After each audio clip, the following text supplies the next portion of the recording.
بسم اللہ الرحمن الرحیم۔ السلام علیکم ورحمۃ اللہ وبرکاتہ۔ نحمدہ ونصلی علی رسولہ الکریم، اما بعد۔ 1977 یا 1978 کا قصہ ہے۔ جمعہ کی نماز کے بعد حرم شریف میں حتیم کے سامنے میں بیٹھا ہوا تھا اور ایک بڑے میاں بہت خوبصورت حسین جمیل وہ آئے۔ انہوں نے آ کر کہا، بیٹا آپ کو ایک ہدیہ دیتا ہوں۔ میں نے کہا دیجئے۔ تو انہوں نے کہا کہ ہر جمعہ کی نماز کے بعد 7 مرتبہ سورہ اخلاص پڑھ لیا کر بیٹا، اور 7 مرتبہ سورہ فلق پڑھ لیا کر، اور 7 مرتبہ سورہ ناس پڑھ لیا کر۔ تو اگلی جمعہ تک اللہ تعالیٰ ہر برائی سے، ہر بری خبر سے، ایکسیڈنٹ سے، مکروہ سے، بری بیماریوں سے اللہ تعالیٰ تیری حفاظت کرے گا۔ وہ بڑے میاں کہہ کر چلے گئے۔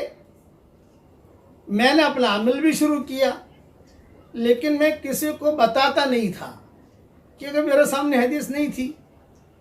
انہوں نے بات بتائی، اسی وقت ہمارا سفر ہوا تھا، 1.5 سال، 1.25 سال کا پورے سفر میں پڑھتے رہے۔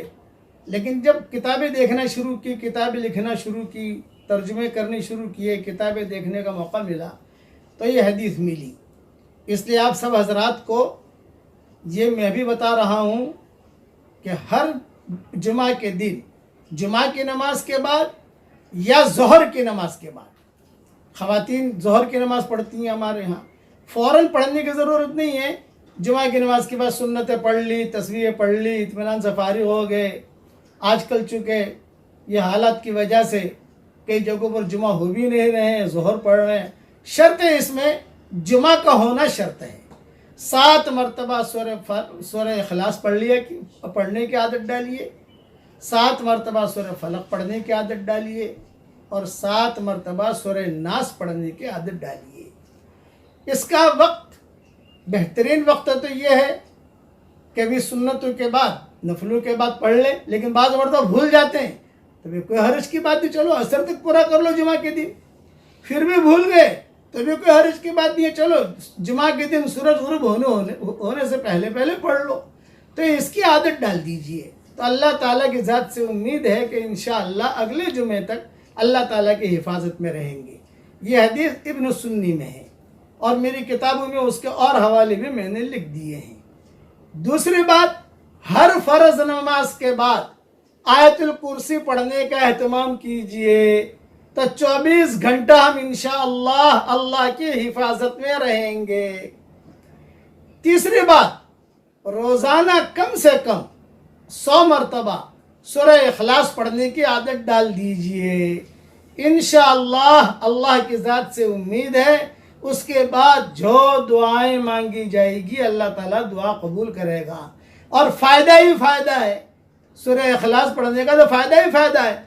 10 مرتبہ سورہ اخلاص پڑھ لو، حدیث شریف میں آتا ہے کہ ایک محل جنت میں تیار ہو جاتا ہے۔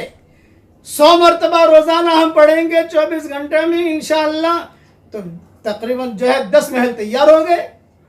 اور اللہ قادر ہے، جو اللہ جنت میں محل دینے کے لیے قادر ہے، وہ اللہ انشاءاللہ بمبئی میں بھی آپ کے ہمارے لیے اتار دے گا، وہ بھی قادر ہے۔ یہ میں مذاقاً ہمارے ساتھیوں کو کہتا ہوں، اللہ لاس اینجلس میں بھی اتار دے گا، مکہ مدینہ میں اتار دے گا، وہ تو قادر مطلق ہے۔ حدیث میں تو آتا ہے جنت میں ملیں گے۔ میرے والد صاحب رحمۃ اللہ علیہ کبھی کبھی ایسا مذاقاً کہتے تھے کہ ارے بیٹا پڑھا کر، کبھی نہ کبھی اللہ تعالیٰ یہاں بھی دے دے گا۔ اللہ تعالیٰ قادر ہے۔ اس لیے یہ 3 باتیں مجھے مختصر عرض کرنی تھی، اس کا اہتمام کیجئے۔